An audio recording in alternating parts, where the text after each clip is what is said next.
Hey everybody, I just want to show you really quick how to light an oven in an RV on propane. First thing you do is you turn on the propane. My propane's on and the line's going. There's a little knob right here for the oven and you click it on pilot on. And this is where it gets hard because you have to do it like two-handed.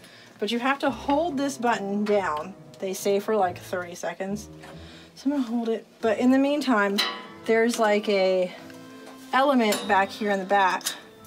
Can you see the light in there? So you're supposed to hold it there. And eventually, it's gonna light. Okay, you like this? I believe it's lit. There it goes. Oh, good little guy. You hear it? And you'll see it light up. There it goes. Ta-da! There you go. So we are lit. We're cooking with gas. Yay! Now we're gonna make some pizza.